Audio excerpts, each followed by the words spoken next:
Hello നമസ്കാരം. വിനീസ് കിച്ചണിലേക്ക് എല്ലാവർക്കും സ്വാഗതം. Very good morning every one. അപ്പോൾ നമ്മൾ പോയ വീഡിയോയിൽ ഈ ഒരു സ്ഥലത്ത് വെച്ചിട്ടാണ് നമ്മൾ സ്റ്റോപ്പ് ചെയ്തത്.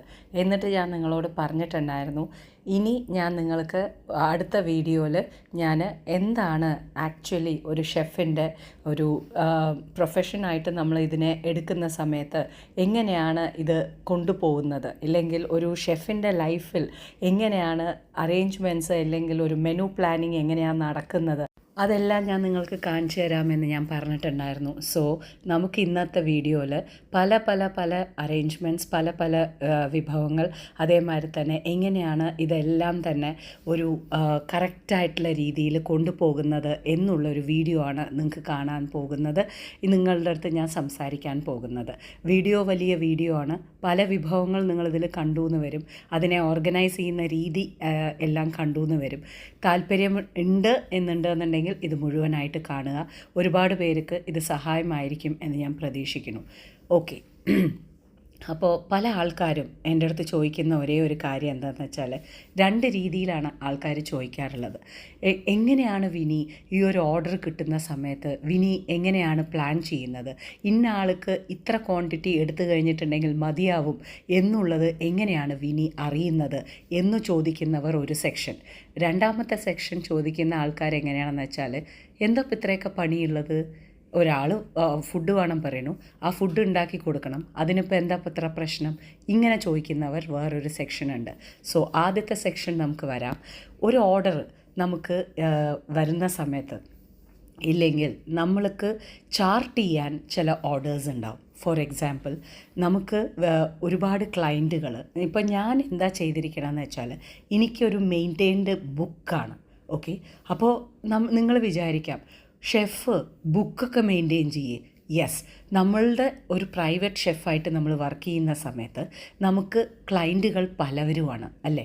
അപ്പോൾ പല ആൾക്കാരും നമ്മുടെ ക്ലയൻറ്റായിട്ട് ഇരിക്കുന്ന സമയത്ത് അവരുടെ കാര്യങ്ങളെല്ലാം തന്നെ ഒരു ഡോക്ടർ എങ്ങനെയാണോ റെക്കോർഡ് മെയിൻറ്റെയിൻ ചെയ്യുന്നത്, അതുപോലെ തന്നെ നമ്മുടെ ഫയലുകൾ നമ്മളുടെ ഓരോ ക്ലയൻറ്റിനും നമ്മൾ മെയിൻറ്റെയിൻ ചെയ്യുന്നതായിരിക്കും. ഫോർ എക്സാമ്പിൾ, നമ്മളുടെ അടുത്ത് ഒരു ക്ലയൻറ്റ് അപ്രോച്ച് ചെയ്യാണ്, എന്നിട്ട് നമ്മളുടെ അടുത്ത് കാര്യം പറയുകയാണ്, ഇന്ന രീതിയിലാണ് ഞങ്ങൾക്ക് കാര്യങ്ങൾ വേണ്ടത്, ഒരാഴ്ചത്തേക്കുള്ള ഫുഡ് വേണം, ഇല്ലെങ്കിൽ ഡോക്ടർ ഞങ്ങളുടെ അടുത്ത് പറഞ്ഞിട്ടുണ്ട് ഇന്ന സാധനങ്ങൾ അവോയ്ഡ് ചെയ്യാൻ പറഞ്ഞിട്ടുണ്ട് എന്നുള്ള കംപ്ലീറ്റ് ഡീറ്റെയിൽ ഹിസ്റ്ററിയും ഒരു പ്രൈവറ്റ് ഷെഫിനെ വിളിച്ചിട്ട് പറയുന്ന സമയത്ത് നമ്മൾ എല്ലാ പോയിൻറ്റ്സും, അവരുടെ എല്ലാ പോയിൻറ്റ്സും, ഫുഡിൻ്റെ പോയിൻറ്റ്സ് നമ്മൾ എഴുതി വെക്കുകയാണ്.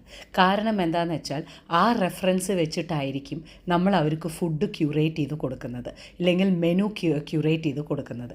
അപ്പോൾ മെനു ക്യൂറേഷന് ഏറ്റവും ആവശ്യമായിട്ടുള്ളൊരു സാധനം എന്താണെന്ന് വെച്ചാൽ ആ പെർട്ടിക്കുലർ ക്ലയൻറ്റിൻ്റെ ഫയൽ നമ്മൾ മെയിൻറ്റെയിൻ ചെയ്ത് വെക്കുക എന്നുള്ളതാണ്. ആ ക്ലയൻറ്റിന് എന്താണ് ആവശ്യം, അവിടെ എന്താണ് ക്ലയൻറ്റ് പറഞ്ഞിരിക്കുന്നത്, അവർ റിപ്പീറ്റഡ് ആയിട്ട് നമ്മളുടെ അടുത്ത് നിന്ന് വാങ്ങിക്കുന്നത് എന്താണ് അവരുടെ ടേസ്റ്റ്. ഒരാളുടെ ടേസ്റ്റ് പോലെയല്ല ഇന്നൊരു ആളുടെ. അപ്പോൾ കമേഴ്ഷ്യലായിട്ട് ഇങ്ങനെ കുറേ ഉണ്ടാക്കി വെച്ചിട്ട് ഇതങ്ങോട്ട് വിൽക്കുക എന്നുള്ളൊരു സംഭവമല്ല വിനീസ് കിച്ചണിൽ നടക്കുന്നത്. പല ആൾക്കാരും ചിന്തിക്കുന്നത് അതാണ്. ഓക്കെ, രാവിലെ എണീക്കുക, ഈ ഒരു സാധനം വിനീസ് കിച്ചണിൽ അവൈലബിൾ ആയിരിക്കും. ഒന്നും അവൈലബിൾ ആയിരിക്കില്ല.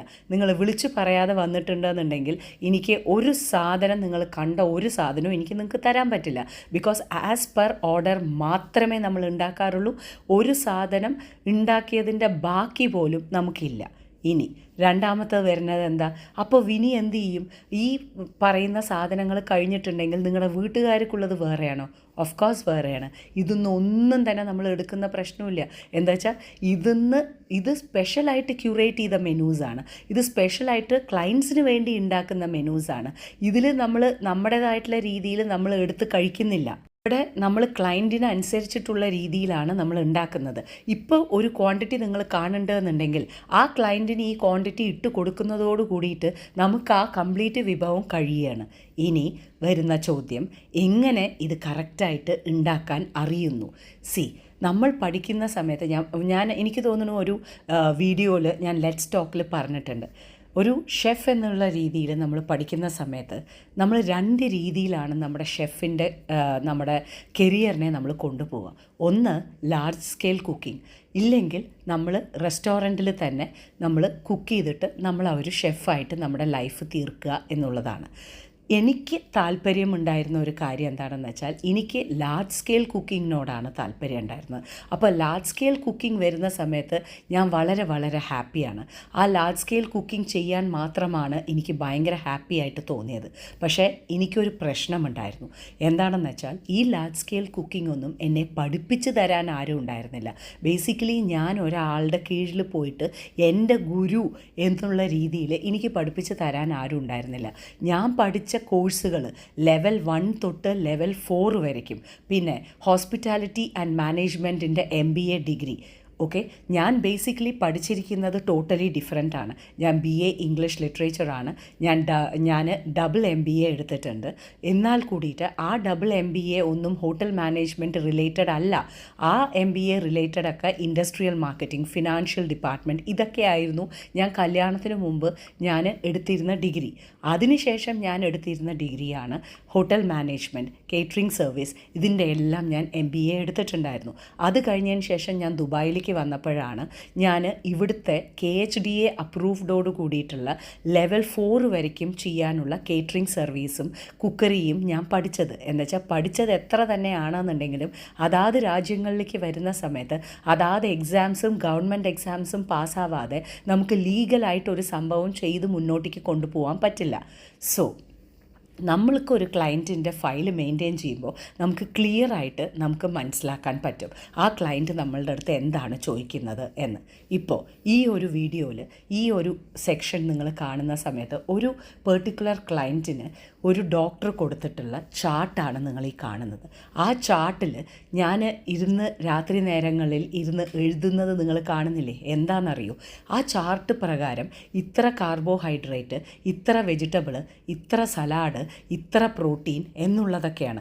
ആ പ്രോട്ടീനിൽ എന്തൊക്കെ ആഡ് ചെയ്യാൻ പറ്റും, എന്തൊക്കെ അവോയ്ഡ് ചെയ്യണം ആ ക്ലയൻറ്റിന്, ആ വെജിറ്റബിളിൽ എല്ലാം കഴിച്ചുകൂടാ, എന്തൊക്കെ കഴിക്കാൻ പറ്റും എന്നുള്ള ലിസ്റ്റ്, പ്രോട്ടീനിൽ എന്തൊക്കെ കഴിക്കാം, എന്തൊക്കെ കഴിക്കാൻ പാടില്ല എന്നുള്ള ലിസ്റ്റുകളാണ് പലതും എൻ്റെ അടുത്ത് ഫയലുകളായിട്ടുള്ളത്. ബിക്കോസ് അത് ഡോക്ടേഴ്സിൻ്റെ ഫയല് ക്ലയൻറ്റ് നമുക്ക് അയച്ചു തരികയാണ്.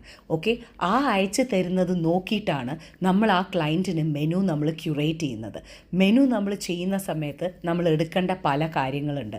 ആ ഡോക്ടർ എന്താണ് പറഞ്ഞിരിക്കുന്നത്, ആ ഡോക്ടർ എഴുതിയിരിക്കുന്ന ഐറ്റംസ് വെച്ചിട്ട് നമുക്ക് ക്ലയൻറ്റിന് എങ്ങനെ ബ്യൂട്ടിഫുൾ ആയിട്ടുള്ള ഒരു റെസിപ്പി കൊടുക്കാം, അവർക്ക് ബോറടിക്കാത്ത പോലെ ഉള്ള റെസിപ്പി എങ്ങനെ കൊടുക്കാം. ഒരു ബുദ്ധിമുട്ടുള്ളത് കൊണ്ടാണ് അവരൊരു ഡോക്ടറെ സമീപിച്ചിരിക്കുന്നത്. ആ ഡോക്ടർ എന്താണ് പറഞ്ഞിരിക്കുന്നത് അത് അവർ ഫോളോ ചെയ്യാൻ അവർ തയ്യാറായിട്ടാണ് വന്നിരിക്കുന്നത്. ആ സമയത്ത് അവർക്ക് സ്വന്തമായിട്ട് ഇന്നത് ഉണ്ടാക്കാൻ പാടില്ല എന്നറിയാത്ത പക്ഷമാണ് ഒരു പ്രൈവറ്റ് ഷെഫിൻ്റെ അടുത്ത് ഈ ഫയൽ അവർ തരുന്നത്. ഈ ഫയൽ നമ്മൾ ഡോക്ടറോട് കൺസൾട്ട് ചെയ്ത് ഞാനും ഡോക്ടറുടെ കൂടെ ഇരുന്ന് എല്ലാ കാര്യങ്ങളും മനസ്സിലാക്കി നമ്മളൊരു മെനു ക്യൂറേറ്റ് ചെയ്യാണ്. അതല്ലാതെ ഇതൊരു കുട്ടിക്കളിയല്ല. പല ആൾക്കാരും പുച്ഛത്തോട് കൂടിയിട്ട് ഇന്നും നോക്കി വരുന്ന ഒരു ഫീൽഡാണ് ഈ കുക്കിംഗ് എന്ന് പറയുന്നത്. പാചകം അതല്ല അതിൻ്റെ സത്യം. എത്രത്തോളം ഒരു ന്യൂട്രീഷനിസ്റ്റോ ഒരു ഡയറ്റീഷ്യനോ നിങ്ങൾക്ക് വേണ്ടിയിട്ട് നിങ്ങളുടെ കാര്യങ്ങൾ നിങ്ങൾ പറയുന്നു, അതേ ഇമ്പോർട്ടൻസോട് കൂടിയിട്ട് നിങ്ങൾക്ക് നിങ്ങളുടേതായിട്ടുള്ള ഭക്ഷണങ്ങൾ നിങ്ങളൊരു പ്രൈവറ്റ് ഷെഫിൻ്റെ അടുത്ത് കൊണ്ടുപോയി കൊടുക്കുകയാണെന്നുണ്ടെങ്കിൽ നിങ്ങൾക്ക് വിധത്തിലും തരത്തിലും അവർ പറഞ്ഞിരിക്കുന്ന രീതിയിൽ നിങ്ങളുടെ ഡയറ്റിൻ്റെ ജേർണി ഒരു ബുദ്ധിമുട്ടും കൂടാതെ ആ പറഞ്ഞിരിക്കുന്ന ഗ്രാംസ് സഹിതം നിങ്ങളുടെ വീട്ടിൽ എത്തുന്നതായിരിക്കും. അപ്പോൾ നിങ്ങൾക്ക് തന്നെ ചിന്തിച്ചു നോക്കാം ഇതിൽ എത്രമാത്രം പണി ഉണ്ടാവും എന്നുള്ളത്. വെറുതെ ഇരുന്ന് കഴിഞ്ഞിട്ടുണ്ടെന്നുണ്ടെങ്കിൽ ഒരു മെനു ക്യൂറേറ്റ് ചെയ്യാൻ നമുക്ക് പറ്റില്ലല്ലോ. ഒരു മെനു ചെയ്ത പോലെ ആയിരിക്കാൻ പാടില്ല അടുത്ത ആഴ്ച വരുന്ന മെനു, അതും കൂടി നമ്മൾ ശ്രദ്ധിക്കണം. അപ്പോൾ എന്താണ് അവർക്ക് കഴിക്കാൻ പറ്റുക, എത്ര അതിൽ മാത്രമല്ല ഒരു ഉപ്പിടുന്നതിന് പോലും അവർ പറഞ്ഞിട്ടുണ്ട് ഇങ്ങനെ ആയിരിക്കണം, ഇന്ന ഉപ്പായിരിക്കണം എന്നുള്ളത്. സോ അതെല്ലാം ഫോളോ ചെയ്തിട്ട് നമ്മൾ ഒരു മെനു ആണ് അവർക്ക് അയച്ചു കൊടുക്കുന്നത്. അപ്പോൾ ഈ പെർട്ടിക്കുലർ ക്ലയൻറ്റ് നമ്മൾ അതായത് 2 ദിവസം മുമ്പ് തന്നെ ഞാൻ അവർക്കുള്ള മെനു അയച്ചു കൊടുക്കും. അപ്പോൾ എന്നിട്ട് അവർ എൻ്റെ അടുത്ത് പറയും, ഓക്കെ ഇത് ഓക്കെയാണ്, ഞങ്ങൾക്കിത് ഭയങ്കര എക്സൈറ്റഡ് ആണ് കഴിക്കാൻ എന്ന് അവർ നമ്മളുടെ അടുത്ത് പറയും. അപ്പോൾ നമ്മൾ അതിൽ കറക്റ്റായിട്ട് അവർക്ക് ഉണ്ടാക്കി കൊടുത്ത് എല്ലാം ചെയ്യുന്ന സമയത്ത് അടുത്ത മെനു വരുന്നതിൻ്റെ ആ ടൈം ആകുമ്പോൾ നമ്മൾ ആ കറക്റ്റായിട്ട് എന്താ വെച്ചാൽ അവർ 2 ദിവസം കൂടുമ്പോഴാണ് നമ്മളുടെ അടുത്ത് നിന്ന് വാങ്ങിക്കുക. അപ്പോൾ ഒരു ഗ്രാം കണക്കിന് അവർ കഴിക്കുന്നതാണ് നമ്മൾ ഇതിപ്പോൾ നിങ്ങൾ കാണുന്നത്. ഒരു വെജിറ്റബിൾ എന്ന് പറയുന്നത് 250 ml ബോക്സിൽ മാത്രമേ അവർക്ക് കഴിക്കാൻ അനുവാദമുള്ളൂ. കാർബോഹൈഡ്രേറ്റ് എന്ന് പറയുന്നത് 250 ml ബോക്സിൽ വരുന്ന കാർബോഹൈഡ്രേറ്റേ അവർക്ക് കഴിക്കാൻ അനുവാദമുള്ളൂ. നേരെ മറിച്ച് പ്രോട്ടീനിൻ്റെ സെക്ഷൻ വളരെ വലുതായിരിക്കും. അവരുടെ ഡയറ്റ് മെനു ഇങ്ങനെയാണ് ഡോക്ടർ ചാർട്ട് ചെയ്ത് കൊടുത്തിരിക്കുന്നത്. ഇനി അടുത്ത ക്ലയൻസ് വരുന്നത് എങ്ങനെയാണ്, അവരുടെ ചാർട്ട് ഞാൻ എങ്ങനെ മെയിൻറ്റെയിൻ ചെയ്യുന്നു. അടുത്ത ക്ലയൻസ് വരുന്നത് ചില സമയങ്ങളിൽ, അതായത് പെട്ടെന്ന് അവർക്ക് വയ്യാണ്ട് ഉണ്ടാവും. അതായത് വീട്ടിൽ ചില ആൾക്കാർക്ക് വയ്യായി ഉണ്ടാവും, ചിലപ്പോൾ പനി അടിച്ച് കിടക്കായിരിക്കും, ചിലപ്പോൾ ഫുൾ കുടുംബം തന്നെ പനി അടിച്ച് കിടക്കുക എന്നുള്ളതാണ്. ഫോർ എക്സാമ്പിൾ ഈ ക്ലയൻറ്റിന് ഇവർക്ക് തീരെ വയ്യായിരുന്നു, ഇവരുടെ ഹസ്ബൻഡിന് തീരെ വയ്യായിരുന്നു. ആ സമയത്താണ് അവർ എൻ്റെ അടുത്ത് അപ്രോച്ച് ചെയ്തിട്ട് പറയുന്നത്, വിനി ഹസ്ബൻഡിന് തീരെ വയ്യ, എന്തെങ്കിലും എനർജി കിട്ടുന്ന പോലെയും നല്ല ഒരു ഇത് കിട്ടുന്ന പോലെ കാം ആൻഡ് സോഫ്റ്റ് ആയിരിക്കുന്ന പോലെയുള്ള ഫുഡുകളാണ് ഇപ്പോൾ വേണ്ടത് എന്ന് പറഞ്ഞ സമയത്ത് നമ്മൾ ക്യൂറേറ്റ് ചെയ്ത് കൊടുക്കുന്നതാണ് ഇതൊക്കെ. അപ്പോൾ എന്താണ് അസുഖം, ആ അസുഖത്തിന് പറ്റിയിട്ടുള്ള എന്താണ് പറയുക, ഒരു സൂപ്പായാലോ ഇല്ലെങ്കിൽ അവർക്ക് എനർജി കിട്ടുന്ന പോലെയുള്ള സംഭവം നമുക്ക് എന്ത് കൊടുക്കാൻ പറ്റും, അവരെന്തൊക്കെ കഴിക്കും, അവർ ഇന്നതൊക്കെ ഓക്കെ ആണോ അവരുടെ ഈ ഒരു സിറ്റുവേഷനിൽ, പലതും നമുക്ക് ആലോചിക്കാനുണ്ട്. സോ ഒരു ഷെഫിൻ്റെ ജോലി എന്ന് പറയുന്നത് നമ്മൾ അവിടെ പോകുന്നു, രാവിലെ എണീക്കുന്നു, റെസ്റ്റോറൻറ്റിൽ പോണു, ആ പറഞ്ഞ സാധനം ഉണ്ടാക്കാൻ പോണു, ഉണ്ടാക്കി തിരിച്ചു വന്നു. അങ്ങനെയും ലൈഫുണ്ട്, ഇല്ല എന്നല്ല ഞാൻ പറയുന്നത്. നേരെ മറിച്ച് നമ്മൾ ചൂസ് ചെയ്യുന്ന ഫീൽഡിനനുസരിച്ചിട്ടായിരിക്കും നമ്മുടെ ഡ്യൂട്ടി വരുന്നത്.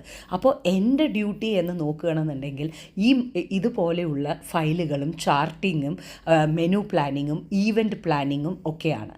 അപ്പോൾ ഒരു ഈവൻറ്റിന് നമ്മൾ പ്ലാൻ ചെയ്യുന്ന പോലെ ആ ആൾക്കാരുടെ ഇതിനനുസരിച്ചിട്ടുള്ള രീതിയിലാണ് നമ്മൾ കൊടുക്കുന്നത്.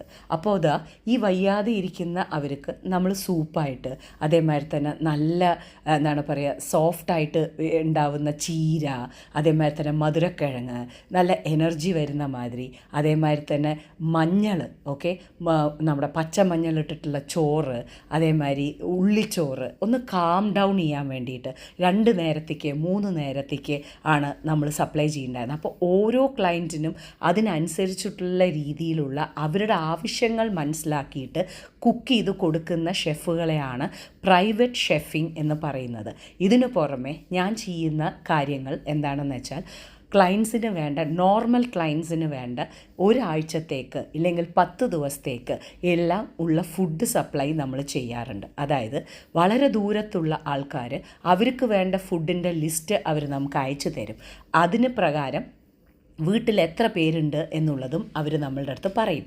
ആ സമയത്ത് നമ്മൾ അതിനനുസരിച്ചിട്ടുള്ള രീതിയിൽ ക്ലയൻറ്റിന് വേണ്ട ആവശ്യത്തിനോട് കൂടിയിട്ട് നമ്മൾ ഒരു ബോക്സിന് ഇത്ര പേർക്ക് കഴിക്കാൻ പറ്റും എന്ന് പറഞ്ഞ് നമ്മൾ അവർക്ക് കൊടുക്കുകയാണ് ചെയ്യാറ്.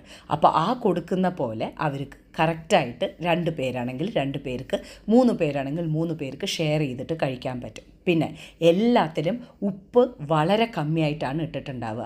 കാരണം എന്താണെന്ന് വെച്ചാൽ ഈ കറക്റ്റായിട്ട് ഉപ്പിട്ട് കഴിഞ്ഞിട്ടുണ്ടെങ്കിൽ ഇവർ ഫ്രിഡ്ജിലാണ് ഇതിനെ വെക്കാൻ പോകുന്നത്.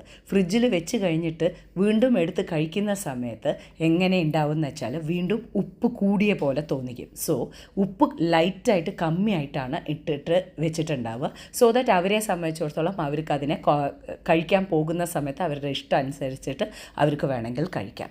പിന്നെ ഒരുപാട് ആൾക്കാർ ചോദിക്കും ഇതൊന്നും കേട് വരില്ലേ എന്നുള്ളത്. അവർക്ക് കൊടുക്കുന്ന പോർഷൻ ആ സമയത്ത് അവരെടുത്തു കഴിഞ്ഞാൽ അതോടുകൂടിയിട്ട് തീരുന്ന പോർഷനാണ് നമ്മൾ കൊടുക്കുന്നത്. അതിനാണ് അവർ എന്താണ് കഴിക്കുന്നത്, എങ്ങനെയാണ് അവരുടെ റുട്ടീൻ എന്നുള്ളത് നമ്മൾ ചോദിച്ച് മനസ്സിലാക്കുന്നത്. നിങ്ങൾ ഹെവി ഈറ്റേഴ്സാണോ, ലൈറ്റ് ഈറ്റേഴ്സാണോ, വീട്ടിൽ എത്ര കുട്ടികളുണ്ട്, ഇത് കുട്ടികൾക്കും കൂടി കഴിക്കാൻ പാകത്തിനാണോ, എങ്ങനെയാണ് നിങ്ങളുടെ സ്പൈസ് ലെവൽ വേണ്ടത്, ഇതെല്ലാം നമ്മൾ ഡിസ്കസ് ചെയ്യും. അതല്ലാതെ ഹലോ വിനീസ് കിച്ചൺ ആണോ, വിനീസ് കിച്ചൺ ആണ്, 4 ചപ്പാത്തി ഒരു കൂട്ടാൻ വേണം കേട്ടോ, അതല്ല വിനീസ് കിച്ചൺ. വിനീസ് കിച്ചൺ എക്സ്ക്ലൂസീവായിട്ടുള്ളത് പ്രവർത്തിക്കുന്ന ഈ ഒരു സംഭവമാണ്. ഒരാളുടെ ആവശ്യത്തിനനുസരിച്ചിട്ടാണ് നമ്മളിവിടെ ഭക്ഷണം ഉണ്ടാക്കുന്നതും നമ്മളിവിടെ ചെയ്തു കൊടുക്കുന്നതും ഈവൻറ്റ്സ് ആൻഡ് കേറ്ററിംഗ് നമ്മൾ ചെയ്തു കൊടുക്കുന്നതും. ഏത് തരം ഈവൻറ്റ് ആയാലും നമ്മൾ ഹാൻഡിൽ ചെയ്യുന്നതായിരിക്കും. അതുമാത്രമല്ല ഒരു വീട്ടിൽ നിങ്ങൾക്കൊരു പാർട്ടി ഉണ്ടെന്നുണ്ടെങ്കിൽ ആ പാർട്ടിക്ക് നിങ്ങൾ ചോദിക്കുന്ന രീതിയിൽ വളരെ ഇന്നോവേറ്റീവായിട്ടുള്ള രീതിയിൽ റെസിപ്പീസും കൂടിയിട്ട് നമ്മൾ ചെയ്തു കൊടുക്കാറുണ്ട്. ഫോർ എക്സാമ്പിൾ, സംഭവം വളരെ ട്രഡീഷണലായിട്ട് ഒരു നോർമലായിട്ട് നമുക്ക് എല്ലാവർക്കും പരിചയമുള്ള ഒരു റെസിപ്പി ആയിരിക്കാം. പക്ഷേ ആ റെസിപ്പീനെ എങ്ങനെ ഡിഫറെൻ്റായിട്ട് നമ്മൾക്ക് ചെയ്യാം എന്നുള്ളതാണ് വിനീസ് കിച്ചണിൻ്റെ പ്രത്യേകത. സോ ഞാൻ ആ ഒരു സ്പെഷ്യാലിറ്റിയിൽ എനിക്ക് ഭയങ്കര ഇഷ്ടമുള്ള കാര്യമാണ് ഈ ഇന്നോവേഷൻ എന്ന് പറയുന്ന സംഭവം കൊണ്ടുവരിക എന്നുള്ളത്. എന്താ കാരണം എന്ന് വെച്ചാൽ, വളരെ ഓൾഡായിട്ട് തോന്നിക്കുന്ന ഒരു കാര്യത്തിനെ നമ്മൾ വളരെ ഇന്നോവേറ്റീവായിട്ട് കൊടുക്കുന്ന സമയത്ത് ആൾക്കാർക്ക് അത് ഭയങ്കര കൗതുകത്തോടു കൂടിയിട്ട് കഴിക്കാൻ അവർക്ക് ഇഷ്ടപ്പെടും. ഓക്കെ, അതും ആണ് വിനീസ് കിച്ചണിൽ നടക്കുന്നത്. ഇപ്പോൾ നിങ്ങൾ കാണുന്ന ഓരോ ക്ലിപ്പുകളും പല പല പല സമയങ്ങളിലായിട്ട് പല വീടുകളിലേക്ക് അവരുടെ നോർമൽ റുട്ടീനിലേക്ക് അവർ എടുത്തിട്ട് പോകുന്ന ഫുഡുകളാണ് നിങ്ങൾ ഈ കാണുന്നത്. ഒരു ഫാൻസി ഐറ്റംസും ഇല്ല, ഒരു ആർഭാടങ്ങളില്ല, ഒരുപാട് വലിയ വലിയ കാര്യങ്ങളില്ല, ഇവിടെ ഒരു ഡെക്കറേഷനില്ല, കാട്ടിക്കൂട്ടലില്ല. ചില ആൾക്കാർ അവർ തന്നെ ടിഫൻ ബോക്സ് കൊണ്ടുതരും, ചില ആൾക്കാർ പറയും വിനി എന്നെ അയച്ചാൽ മതി എന്നുള്ളത്. ഒരുപാട് ആൾക്കാർ വന്ന് വാങ്ങിയിട്ട് പോവും, ഒരുപാട് ആൾക്കാർ അവരുടെ വണ്ടി അയച്ചു തന്നിട്ട് പറയും ഡ്രൈവറുടെ അടുത്ത് കൊടുത്തു വിടാൻ. ഇങ്ങനെയാണ് ഒരു പ്രൈവറ്റ് ഷെഫിങ് എന്നുള്ള രീതിയിൽ വിനീസ് കിച്ചണിൽ പ്രവർത്തിക്കുന്നത്. ഇനി വരുന്ന ഒരു കാര്യം എങ്ങനെയാണെന്ന് വെച്ചാൽ, ഇതിൻ്റെയൊക്കെ കണക്ക് എങ്ങനെയാണ് വിനിക്ക് അറിയുന്നത് എന്നുള്ളതാണ്.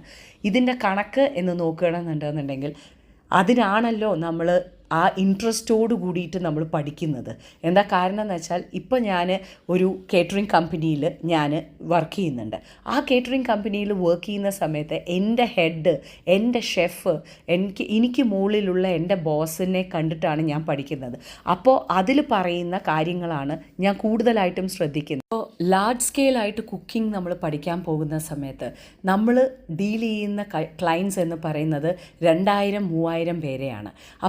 ഇപ്പോൾ ഫോർ എക്സാമ്പിൾ നിങ്ങളൊന്ന് ചിന്തിച്ച് നോക്കൂ, ഒരു ലേബർ ക്യാമ്പിലത്തെ കംപ്ലീറ്റ് വൈകുന്നേരത്തെ ഫുഡ് അതായിരിക്കും നമ്മളിപ്പോൾ സപ്ലൈ ചെയ്യുന്നുണ്ടാവുക. അപ്പോൾ നമ്മൾ പോയിട്ട് പഠിക്കുന്ന ആ ഒരു കോൺട്രാക്റ്റിംഗ് കമ്പനിയിൽ ഇല്ലെങ്കിൽ ആ കേറ്ററിംഗ് കമ്പനിയിൽ ഞാൻ ഹെഡ് ചെയ്യുന്നത് സൗത്ത് ഇന്ത്യൻ വിങ്ങിനെയാണ്. എവിടെയൊക്കെ സൗത്ത് ഇന്ത്യൻ ആവശ്യം വരുന്നു അവിടെയൊക്കെ ഷെഫ് വിനിയുടെ പാചകമാണ് പോകുന്നത്. അപ്പോൾ എന്നെ മുന്നിലേക്ക് നയിച്ച് കൊണ്ടുപോകുന്ന എൻ്റെ സീനിയർ എനിക്ക് പറഞ്ഞു തരും, ഓക്കെ വിനി ഒരു 2000 പേർക്ക് ഉണ്ടാക്കണമെങ്കിൽ ഇന്നതായിരിക്കണം കേട്ടോ ചെയ്യേണ്ടത്, ഇന്നതായിരിക്കണം കേട്ടോ മുളക് പൊടി, ഇന്നതായിരിക്കണം കേട്ടോ കണക്കിങ്ങനെ. അപ്പോൾ ഞങ്ങൾക്കും സ്റ്റോക്ക് ഉണ്ട്, ഞങ്ങൾക്കും സ്റ്റോക്ക് മെയിൻ്റെനൻസ് ചെയ്യണം, ഞങ്ങൾക്കും കൊടുക്കണം. അതായത് ആഴ്ചയ്ക്ക് ഞങ്ങൾക്ക് എത്ര വേണം എന്നുള്ളത്, ഐറ്റംസിൻ്റെ ലിസ്റ്റ് വേണം എന്നുള്ളതൊക്കെ നമുക്ക് സബ്മിറ്റ് ചെയ്യാനുണ്ട്. അവിടെ എന്തെങ്കിലും തെറ്റുപറ്റി എക്സ്ട്രാ സ്റ്റോക്ക് നമ്മളുടെ കയ്യിൽ വരികയോ മറ്റോ ചെയ്ത് കഴിഞ്ഞിട്ടുണ്ടെന്നുണ്ടെങ്കിൽ അവിടെ നമുക്ക് ചോദ്യങ്ങൾ ഡെഫിനറ്റായിട്ട് വരും. അവിടെ ഡെഫിനറ്റായിട്ട് ചോദിക്കും, എന്താണ് പറയുക, നമ്മുടെ ഷെഫ് ചോദിക്കും നിങ്ങൾക്ക് എന്താ കാര്യങ്ങൾ അറിയില്ലേ, ഇത്ര മുളക് പൊടി എന്തുകൊണ്ട് ബാക്കി വന്നു. ഇതെല്ലാം വളരെ പ്രൊഫഷണലായിട്ടുള്ള രീതിയിൽ ഡീൽ ചെയ്യുന്ന കാര്യങ്ങളാണ്. സോ ഒരു ഷെഫ് എന്ന് പറയുന്ന സമയത്ത് അത് പ്രത്യേകിച്ചിട്ട് പ്രൈവറ്റ് ഷെഫിങ് എന്ന് നിങ്ങൾ ചെയ്യണം എന്നുണ്ടെന്നുണ്ടെങ്കിൽ ഇവിടെ നമ്മൾ പല രീതിയിലാണ് നമ്മൾ ക്ലയൻസിനെ നമ്മൾ ഡീൽ ചെയ്യുക. ഒന്ന്, നോർമലായിരിക്കുന്ന ആൾക്കാർക്ക് വേണ്ട ഭക്ഷണങ്ങൾ. രണ്ടാമത്തത്, അവരുടേതായിട്ടുള്ള രീതിയിൽ ഉണ്ടാക്കി കൊടുക്കാൻ നമുക്ക് സാധിക്കണം.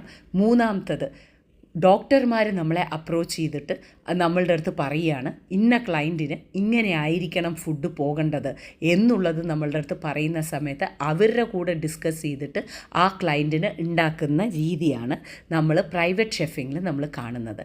പിന്നെ വരുന്നതാണ് ഈവൻറ്റ്സ്. ഞാൻ നിങ്ങളുടെ അടുത്ത് പറഞ്ഞില്ലേ, വളരെ നോർമലായിട്ട് നിങ്ങളൊക്കെ കണ്ട് പരിചയമുള്ള ഒരു റെസിപ്പിയാണ് നിങ്ങളിപ്പോൾ ഇന്നോവേറ്റീവ് ആയിട്ടുള്ള രീതിയിൽ കാണുന്നത്. ഇതൊരു ഈവൻറ്റിന് പോകുന്ന ഒരു റെസിപ്പിയാണ് നിങ്ങൾ കാണുന്നത്. എന്താണ് ഇന്നോവേറ്റീവ് ആയിട്ടുള്ള രീതിയിൽ ചെയ്യുന്നത്? ഇവിടെ നിങ്ങൾ കാണുന്നത് സ്ക്യൂവർ പാവ് ഭാജീസാണ്. അതായത് പാവ് ഭാജിയുടെ വളരെ മിനി വേർഷനാണ് നിങ്ങൾ കാണുന്നത്. ഓരോ ക്ലയൻറ്റിനും ഒരു ബൗളിൽ ഭാജി ഉണ്ടാവും, അതിൻ്റെ മുകളിൽ മല്ലിയിലയും ഉള്ളിയും എല്ലാം അതിൻ്റേതായിട്ടുള്ള രീതിയിൽ ഇട്ടിട്ട് നമ്മൾ അടച്ചു വയ്ക്കും. ഇനി ഇവരിതെങ്ങനെയാണ് സെർവ് ചെയ്തിട്ട് നമ്മൾ കഴിക്കാൻ പോകുന്നത് എന്ന് നോക്കുകയാണെങ്കിൽ, ഒരു സ്ക്യൂവേഴ്സ്, അതായത് ബാർബിക്യൂ സ്ക്യൂവേഴ്സ് പോലുള്ള സ്ക്യൂവറിൽ നമ്മൾ ഇതാണ് വെക്കുന്നത്. ഫോർ എക്സാമ്പിൾ, വളരെ ചെറിയ പാവാണ് ഉണ്ടാക്കി വെക്കുന്നത്, ഇതുപോലെ. അപ്പോൾ ഒരാൾക്ക് 2 കുഞ്ഞി പാവ് കിട്ടും, അതിൻ്റെ ഇടയിൽ നാരങ്ങ ഉണ്ടാവും. അപ്പോൾ പാവ് ബാജി എന്ന് പറയുന്നത് നമ്മൾ എങ്ങനെ കഴിക്കുക? ഒരു പാവ് എടുക്കുന്നു, ആ ബാജിയുടെ മുകളിലേക്ക് നമ്മൾ നാരങ്ങ പിഴിയുന്നു, എന്നിട്ട് നമ്മൾ പാവ് മുക്കി കഴിക്കുന്നു. ഇതെല്ലാം തന്നെ അവിടെ നടക്കുകയും ചെയ്യും. സോ ഇതാണ് ഇന്നൊവേറ്റീവ് ആയിട്ടുള്ള രീതിയിൽ നമ്മൾ ചെയ്യുന്ന കാര്യങ്ങൾ. ഓക്കെ, അപ്പോൾ ഒരുപാട് പേര് സംശയം ചോദിച്ചിട്ടുണ്ടായിരുന്നു, ലൈക്ക് എന്താ പറയുക, ഇതൊക്കെ വളരെ സിമ്പിളല്ലേ?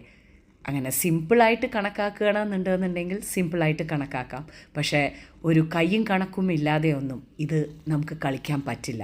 ബിക്കോസ് ഒരാൾ ഒരു റെസ്റ്റോറൻറ്റിൽ പോയിട്ട് വെറുതെ വാങ്ങിച്ച് കഴിക്കുന്നതല്ല ഒരു പ്രൈവറ്റ് ഷെഫിനെ അപ്പോയിൻറ്റ് ചെയ്താൽ ഉള്ള നമ്മുടെ ഡ്യൂട്ടി കൂടും, നമ്മളുടെ ഉത്തരവാദിത്വം കൂടും.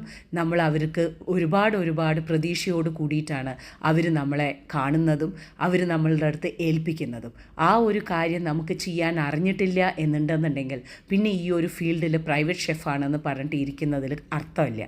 സോ ആദ്യം ഇതിൽ വേണ്ടത്, ഒരു ക്ലയൻറ്റ് മീറ്റിങ്ങിന് നമ്മൾ പോകുന്ന സമയത്ത് നമുക്ക് വേണ്ടത് പേഷ്യൻസ് ആണ്.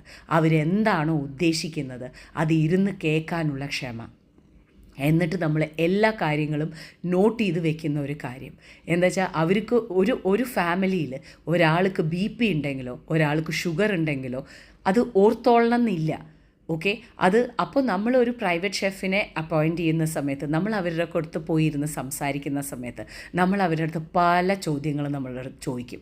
അതായത് വീട്ടിൽ ഓക്കെ ഇന്നതാണ് നിങ്ങൾ ഓർഡർ ചെയ്യണമല്ലേ, ഈ ഒരാഴ്ചയ്ക്ക് നിങ്ങൾ ഇന്നതാണല്ലേ ഓർഡർ ചെയ്യണത്, ഓക്കെ നിങ്ങൾക്ക് എങ്ങനെ വീട്ടിൽ എല്ലാവരും എല്ലാം കഴിക്കുന്നവരാണോ? ആർക്കെങ്കിലും ഫുഡ് അലർജി ഉണ്ടോ? ഇന്നമാതിരി നിങ്ങൾക്ക് സ്പൈസ് ലെവൽ എല്ലാവരും ഓക്കെ ആണോ? ചില ആൾക്കാർക്ക് തേങ്ങ പറ്റില്ല, ചില ആൾക്കാർക്ക് ജീരകം ഇട്ടാൽ പിടിക്കില്ല, ചില ആൾക്കാർക്ക് വറുത്തിടുന്ന സമയത്ത് വെളിച്ചെണ്ണ പാടില്ല. അപ്പോൾ ഒരു ദിവസം തന്നെ പല ക്ലയൻറ്റുകൾക്ക് പല വിധത്തിലാണ് നമ്മൾ കുക്ക് ചെയ്യുന്നത്. ചിലപ്പോൾ നമുക്ക് ചിക്കൻ കറി തന്നെ ആയിരിക്കും, വറുത്തരച്ച ചിക്കൻ കറി തന്നെ ആയിരിക്കും. പക്ഷേ ആ വറുത്തരച്ച ചിക്കൻ കറി ചിലവർ പറയും വറുത്തരച്ച ചിക്കൻ കറിയിൽ തേങ്ങ വെളിച്ചെണ്ണ വേണ്ട എന്ന്. അപ്പുറത്ത് നമ്മൾ വറുത്തരച്ച ചിക്കൻ കറി വെളിച്ചെണ്ണയിലാണ് ഉണ്ടാക്കുന്നത്. ഇപ്പുറത്ത് ഈ ക്ലയൻറ്റിന് വറുത്തരച്ച ചിക്കൻ കറി വേണേനും പക്ഷേ നമുക്ക് വെളിച്ചെണ്ണ അവർക്ക് ഉപയോഗിക്കാൻ പാടില്ല. ബിക്കോസ് അവരുടെ വെളിച്ചെണ്ണ ഉപയോഗിക്കുന്ന സമയത്ത് അവർക്ക് അലർജി വരാൻ സാധ്യതയുണ്ട്. അപ്പോൾ ഓരോ ഡിഷിനും നമ്മൾ അത് മനസ്സിലാക്കിയിട്ടായിരിക്കും നമ്മൾ അവിടെ ഉണ്ടാക്കുന്നുണ്ടാവുക. അതൊരു പനീർ ബട്ടർ മസാല ആയാലും ബട്ടർ ചിക്കൻ ആയാലും ചില സമയത്ത് വീഗണായിട്ടുള്ള ആൾക്കാർ വരാറുണ്ട്. അവർ അങ്ങനെയൊക്കെ വീഗണാണ് എടുക്കണമെന്നുണ്ടെന്നുണ്ടെങ്കിൽ ഞാൻ വളരെ കെയർഫുള്ളായിരിക്കും. ബിക്കോസ് എന്താ കാരണം എന്ന് വെച്ചാൽ അന്നത്തെ ദിവസം കൺഫ്യൂസ് ചെയ്യിക്കാറേ ഇല്ല. കൺഫ്യൂസ് ചെയ്യിക്കാതെ ഞാൻ അത് മാത്രമാണ് എടുക്കാറുള്ളത്. പിന്നെ ഒരുപാട് പേര് ചോദിച്ച ഒരു കാര്യമാണ് ഈ എന്താണ് പറയുക, എങ്ങനെയാണ് നമ്മൾ ഈ സ്നാക്സ് കാര്യങ്ങളൊക്കെ ഫ്രഷായിട്ട് മെയിൻറ്റെയിൻ ചെയ്യുന്നത് എന്ന്. നമ്മളൊന്നും ഉണ്ടാക്കി വെക്കാറില്ല. ഒരു ക്ലയൻറ്റ് നമ്മളുടെ അടുത്ത് ചോദിക്കുകയാണെന്നുണ്ടെങ്കിൽ ആ സമയത്ത് മാത്രമാണ് നമ്മൾ ഈ സാധനങ്ങളൊക്കെ പ്രിപ്പയർ ചെയ്യുന്നത്. ഫോർ എക്സാമ്പിൾ ഇപ്പോൾ നമ്മൾ എന്താണ് പറയുക, നിങ്ങൾ ഈ കണ്ടുകൊണ്ടിരിക്കുന്ന മിക്സ്ചർ, അതേമാതിരി തന്നെ മുറുക്ക്, പക്കോട, അതേമാതിരി ലഡ്ഡു, നിങ്ങൾ എനിക്ക് ഒരാഴ്ചയ്ക്ക് മുമ്പ് നിങ്ങൾ ഓർഡർ തരികയാണെങ്കിൽ നിങ്ങൾ പറയുന്ന ദിവസം നമ്മൾ റെഡിയാക്കിയിരിക്കും. അതല്ലാതെ വിനി നാളെ മിക്സ്ചർ ഉണ്ടാവുമെന്ന് ചോദിച്ചാൽ മിക്സ്ചർ ഉണ്ടാവില്ല. എന്താ വെച്ചാൽ മിക്സ്ചർ ഞാൻ നിങ്ങൾക്ക് വേണ്ടി ഉണ്ടാക്കണ്ടേ, നിങ്ങൾക്ക് എത്ര വേണം എന്നുള്ളത് അറിഞ്ഞിട്ട് ഞാൻ നിങ്ങൾക്ക് ഉണ്ടാക്കണ്ടേ. അപ്പോൾ അതിനനുസരിച്ചിട്ടുള്ള പ്രിപ്പറേഷൻ നിങ്ങൾ എനിക്ക് ടൈം തന്നിട്ടില്ലെങ്കിൽ ഇവിടുന്ന് വിനീസ് കിച്ചണിൽ നിന്ന് ഒരു സാധനവും നിങ്ങൾക്ക് ഡെലിവറി കിട്ടാൻ ചാൻസ് ഇല്ല. അതുകൊണ്ട് തന്നെ ഒരുപാട് പേര് ചോദിക്കും ഒരെണ്ണം എക്സ്ട്രാ എടുക്കാനുണ്ടെന്നുണ്ടെങ്കിൽ ഞാൻ എൻ്റെ വീട്ടിലേക്ക് തന്നെ വേറെയാണ് കുക്ക് ചെയ്യുന്നത്. അതുകൊണ്ട് എടുക്കാൻ ഇല്ല. അതൊരു പൊങ്ങച്ചത്തിന് വേണ്ടിയിട്ടോ അങ്ങനെ ഒന്നുമല്ല പറയുന്നത്. ഇതാണ് സത്യാവസ്ഥ. ഇങ്ങനെയാണ് മുന്നോട്ടേക്ക് കൊണ്ടുപോകാൻ പറ്റുള്ളൂ എന്നുള്ളത് ഞാൻ വളരെ അധികം ഉറപ്പിച്ച് തീരുമാനിച്ചിട്ടാണ് വിനീസ് കിച്ചണിൽ പ്രൈവറ്റ് ഷെഫിങ് ഞാൻ ചെയ്യാൻ തുടങ്ങിയത്. സോ ഇതാണ് ഒരു പ്രൈവറ്റ് ഷെഫ് എന്ന് പറയുന്ന സമയത്ത് എൻ്റെ അനുഭവമാണ് ഞാൻ നിങ്ങളുടെ അടുത്ത് പറഞ്ഞത്. ഞാൻ എങ്ങനെയാണ് വർക്ക് ചെയ്യണത് എന്നാണ് ഞാൻ നിങ്ങളുടെ അടുത്ത് പറഞ്ഞത്. പലവരും പല രീതിയിലും വർക്ക് ചെയ്യുന്നവരുണ്ട്. ഇത് എൻ്റെ കാര്യം മാത്രമാണ്. നിങ്ങൾ ചോദിച്ചു, ഞാൻ നിങ്ങളുടെ അടുത്ത് പറഞ്ഞു. സോ ബോറടിപ്പിച്ചില്ല എന്ന് ഞാൻ വിചാരിക്കുന്നു. ഇനി എന്തെങ്കിലും ഇതിനെക്കുറിച്ചിട്ട് സംശയമുണ്ട് എന്നുണ്ടെങ്കിൽ താഴെ കമൻറ്റ് ഇട്ടോളൂ, ഞാൻ പറഞ്ഞു തരാൻ റെഡിയാണ്. ഓക്കെ, അപ്പോൾ വീണ്ടും കാണുന്നവരേക്കും, ഒരു പുതിയ വീഡിയോയുമായി കാണുന്നവരേക്കും. Till then take care and bye bye everyone. Ta-da-da-ta-da-da-da, dum ta-da-da-ta-da-da-da. Vinny's Kitchen.